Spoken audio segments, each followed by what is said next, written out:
I give all glory, praise, and honor to Yahweh Hashem Yahweh Shah, Hashem Rakakwadash. That's the Most High, in the name of His only begotten Son, and the Holy Spirit. Yahweh, in the name of Yahweh Shai, and the Holy Spirit, which is the Spirit of truth, that belongs to the apostles and elders of Great Millstone, GMS. Those are the true elders, the true leadership of the children of Israel these days, these last days, teaching us the right sound doctrine. And peace, mercy, and grace to the household of faith. The household of faith, being the elect believers scattered around, coming back into the faith, and those that are also going to have faith in the time of great trials and great persecution, which is arising. And I was inspired to do this little quick hit.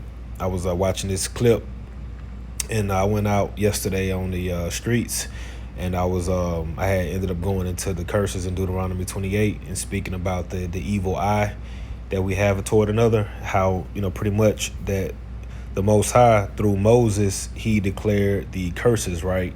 And we know that the Most High, he knows the end from the beginning. He's not bound by time, so he knows a thing that's going to happen before it happens, because it's him that's making it happen. All right, stay with me. So he had the curses come in the end, because you read the first half of Deuteronomy, which are the blessings, and then you have a whole hell of a lot of curses, right? And in the curses, there's a curse that speaks about the brother having evil. Basically our men having an evil eye toward another, our women having an evil eye toward us, and vice versa. And I brought that out, and I'm watching this clip, and you can see the curses taking place, because the scripture says that these curses will be upon you for a sign and for a wonder. And you don't see, I don't see anybody else that's my main language is English, so I'm only watching English shit, but I don't see anybody speaking English that has this constant divide other than black people, right? So-called black people is the only people I personally see this divide. I don't see this nowhere else. I mean, I do see it between Hispanic tribes among certain shit, but not really. I don't see it that much, because I haven't been exposed to them like that. I just know that they don't like being called Hispanic if they or called Puerto Rican if they Mexican, and vice versa, whatever, right? But I'm gonna play a little bit of this clip, just some random spot, and you see I got this chick highlighted, which she looks like like the old folks used to say, bull dagger. She got out the arm all tatted, sleeves rolled up, jean jacket on. You got the butch cut. And it's just, this is just disgusting work. I'm just gonna play in a random place just to give you an idea of what's going on here. But you got Anton, he is. And he made a good point. He said he's the, what did he say? How did he word it? He said basically he's where, in so many words, like the prototype, the perfect prototype of black man should look like. He's been married for 20 years, no scandals, has a clean name, clean image. He employs a lot of people. Majority of his employees are black women. He's successful. He's has a gang of money. He has a good a good name, good image. Nothing. No dirt on him. Nothing. He's pretty transparent about his life, and he's saying that he's that. And why he says that, you have these Jezebels pretty much being combative against him, which this is coming because even, let's just use him and say he's one of the best amongst us. Even the best amongst us have to deal with this eye and this spirit from the women as well as men, which this is an indicator of a curse that would be placed upon the Israelites in the last days, when the curses would take root, which the curses took place not in the last days, but I'm just saying all of the curses didn't take place in the beginning. A lot of them came later on, right? That's why the Lord said they would be upon thee, they'll be upon thee and thy seed forever, which not meaning, until the end of time, but just for a long period of time until the Messiah comes in and lift these curses up off of us. So I'm just going to play a little bit. And I have 0 children out of wedlock, and I've been married for over 2. Everybody around me is taking care of me. In hell? I love that.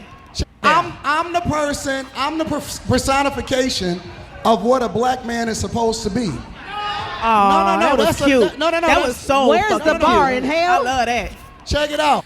You see, in the disrespect, she says, "Where's the bar in hell?" And all of these black bitches is being disrespectful. I'm just gonna keep it straight. They all being disrespectful the whole time. But I'm gonna keep playing. No kids out of wedlock, super successful. Everybody around me is taken care of, and the majority of the people that work for me are women. So, if that be the case, and I have 0 children out of wedlock, and I've been married for over 2 decades, got married when I was 22 years old, how am I not the personification of what a man is supposed to be? Because you call us stupid bitches every other week. Wait a minute. Exactly. Which is false. You never hear him say this. She just made that up. And this is the issue. This is the curse. This conflict. And they'll just do that. They'll just make shit up, say anything, and there's really no course of you can't really check them. That's why, when we go out there and prophesy, beginning with our leadership, this is why the things that we say, someone might think that this is harsh, but the Lord is really harsh, man. And when he say things like in Ezekiel 9:4, let me bring that out. When he say these type of things, you be like, oh, we harsh, we this, we that. But no, man, when you look at the behavior of our people, when you're dealing with a God that's not emotional like we are, he loves and he hates, but he's not emotional. All right, when you look at stuff like this is why things like this are written. Ezekiel 9:4 says, "In the Lord," right? Yahweh, the Most High, said unto him, speaking about an angel, "Go through the midst of the city, through the midst of Jerusalem, and set a mark upon the foreheads of the men that sigh and cry for all the abominations that be done in the midst thereof." And that's happening now.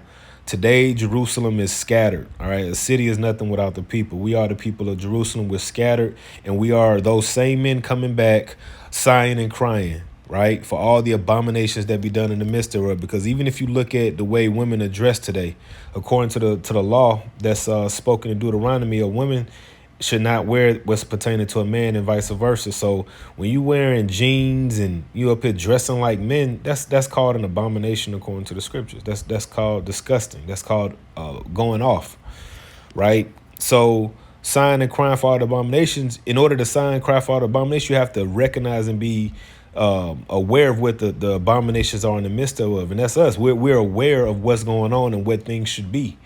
So as it says, all right, verse 5, "And to the others he said in mine hearing, go ye after him through the city and smite." When you smite something, you hit, right? It said when the Lord was when they was, those guys was mocking them and shit, and when they came and got him, they said they smite him, they hit him, they smote him, they hit him across the head. It says, "Let not your eyes spare, neither have ye pity." So the Most High is telling the angels not to have pity or spare. Why? Because they're going to be doing what? Verse 6, slay, utterly old and young, both maids, little children, and women. But come not near any man upon whom is the mark, and begin in my sanctuary. Then they began at the ancient men which were before the house. You see that? So basically, it sounded like men were exempted here, but he said, "No, get the maids, which are those servants. Get the servants, get the children, get the women, but don't come across the men that are signing a crown." Why? Because men were created to be righteous, not women. All right, women were not created to be righteous. Men were. So for the men, like today, sign and crying, because this is pretty much what I'm doing and what brothers are doing now, as we speak. Sighing and crying, recognizing abominations, and then sighing and crying because of what we're seeing.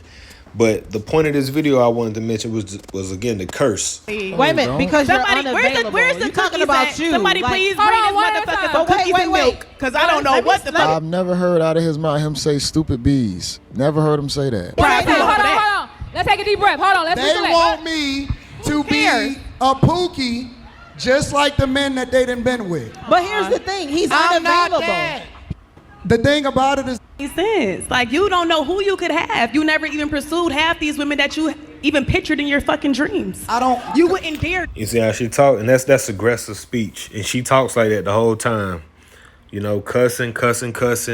Then this other one, where's she at? This one right here, another one. Majority of guys. I mean, he looks like a normal guy. take away all the money, success. I'm about to You're bring you full perfect. No circle. one's I got shaming your you. You're back. Watch perfect. this. In the meme, they were in high school. When the nerd came up to the girl in high school, she was like, no, I don't want you. The grown-up versions of the niggas that you didn't get no. We were victims. And you already refer to men as niggas, and they all talk like that. But this is again, this is the curse, and I ain't gonna drag it, but it's just something I observed. Like I said, I was yesterday bringing this out, and I saw this, and I'm like, man, because I know a brother in New York, Priest Shaman, been doing videos about the curses of Undefeated, and he be doing different series to it, and it's just the curses. Deuteronomy 28 and 52, and it says, he shall besiege thee in all thy gates until thy high and fenced walls come down, wherein thou trustest, right? Trusting on the walls, the gates, the walls and the gates for protection. The Lord saying he gonna send the enemy to come through and break those things down. It says, throughout all thy land, and he shall besiege thee in all thy gates throughout all thy land, which the Lord thy God have given thee. And thou shalt eat the fruit of thine own body. You're gonna have to eat yourself. You'll eat your children, eat yourselves, eat each other. It says, the flesh of thy sons and of thy daughters, which the Lord thy God have given thee, in the siege and in the straitness wherewith thine enemy shall distress thee. All right, so the Lord said he was going to send our enemies to distress us. And when you look at all of this behavior, this is all result and residue of distress from our enemies. All right, you go back to the days of the slave, the light skin against the dark skin, men against the women. You know, fast forward to Jim Crow and welfare, and get the man out the house for government benefits.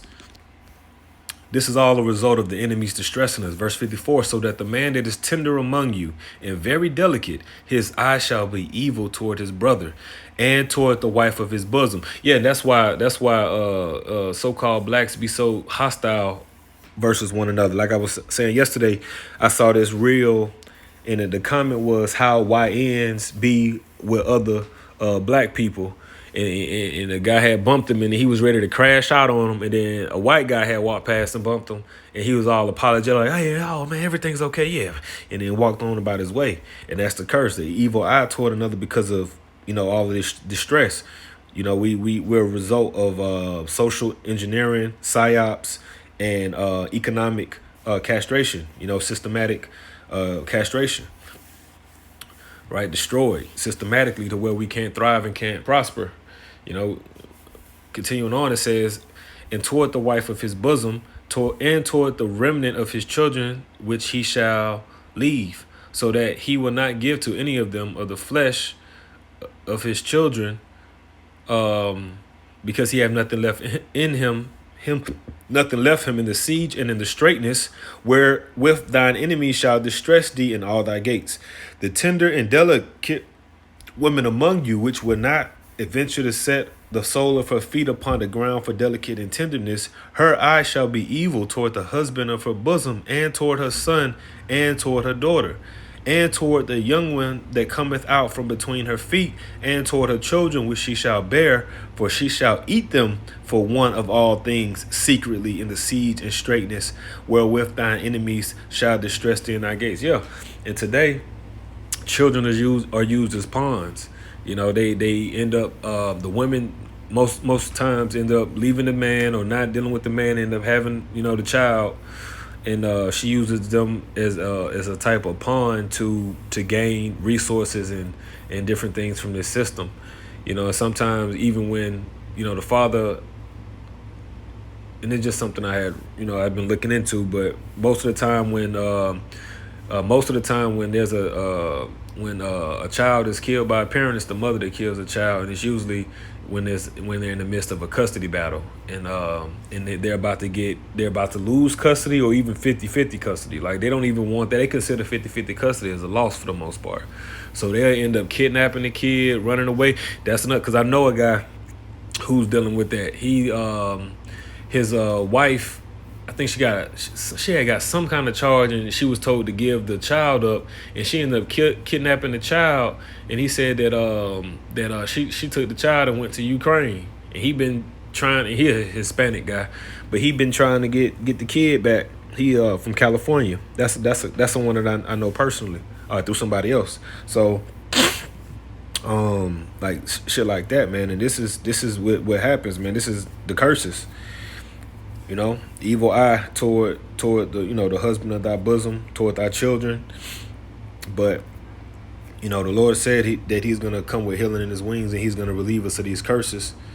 Revelation 22 and verse 3, it says, and there shall be no more curse, but the throne of God and of the Lamb shall be in it, and his servants shall serve him. Yeah, so the time is going to come where there's no more curse, no more curses. The Most High, through his son, the Lamb, of the acceptable sacrifice, Yahweh himself, is going to be on this earth, and all these things are going to be behind us. All right, I'm just looking up that word curse, but that's pretty much it, man. I just wanted to talk about that while it was on my soul. I'm going to close them. My prayer was edifying lesson.